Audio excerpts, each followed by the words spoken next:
Hello, today I'm going to discuss another cumbric kingdom of the Old North. I have mentioned this one previously in at least one video. This is the kingdom of Elmet.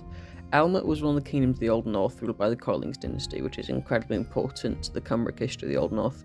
The last two videos have been about them as well, and the next few will probably be about them as well.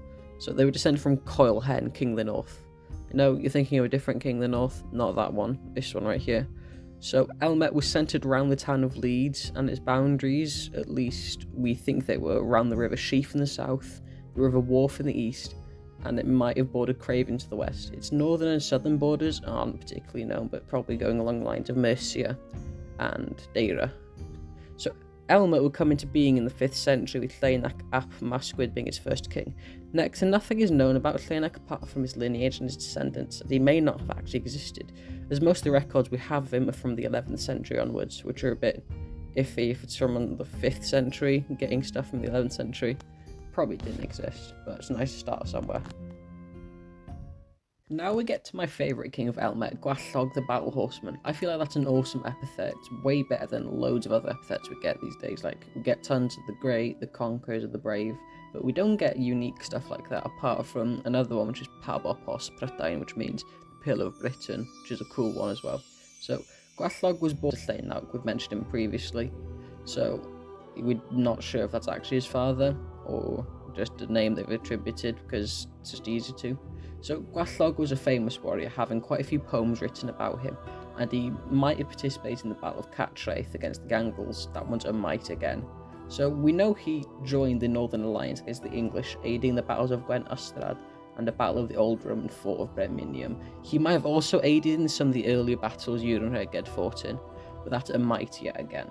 So, as I've previously stated, the Alliance won, essentially. They'd pushed the English out and had forced their king to a small island, which would become Lindisfarne. So, Morcant Bulk, another member of the Alliance, would have put the final nail in the coffin for it. He murdered Urien, he got a man to behead him, and this shattered the Alliance, essentially. Arguments broke out of who should lead it, and a battle might have broken out of the camp over Urien's body. We know that Urien's cousin, Llywarch, King of Argoed, managed to recover his body and bury it, but the damage had been done.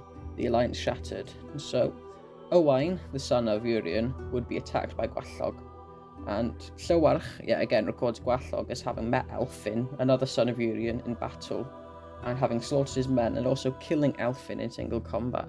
We know he would die fighting in Heged at some point in the 590s, but we're not sure if he completed his invasion or not.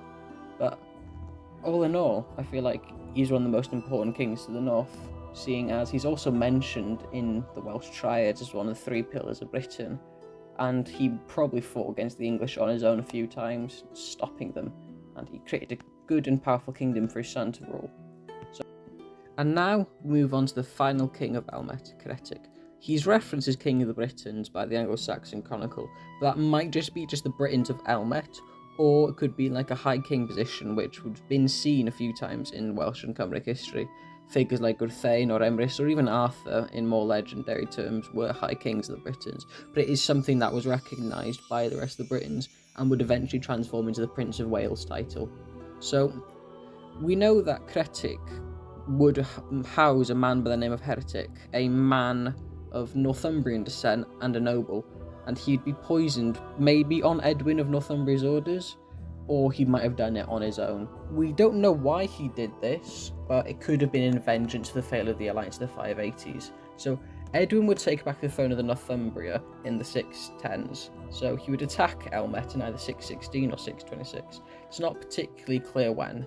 Many lesser kings would have bowed at these odds. You know, a larger kingdom attacking with a good and experienced commander. Ceretic didn't. In fact, he rallied an army and met Edwin in battle, dying in the same manner as his father, a warrior fighting to hold back the invaders and defending his people.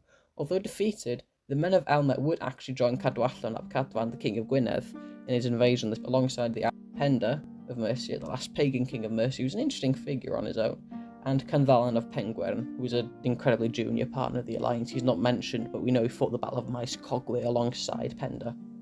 So the men of Elmet must have been eager to avenge their defeat because they joined in large numbers the alliance, and so not much is known after the defeat of Cadwallon, but they did fight alongside him.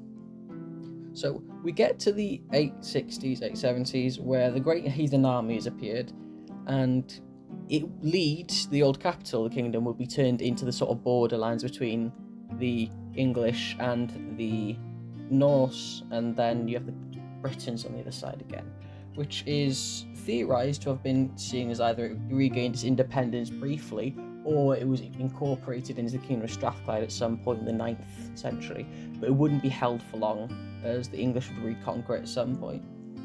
So, at the end of the day, that's all we have for the kingdom. It's quite small and its history is brief, but I feel like it's got an interesting one of my favourites in the north, and it has some great figures. Now, thank you for listening.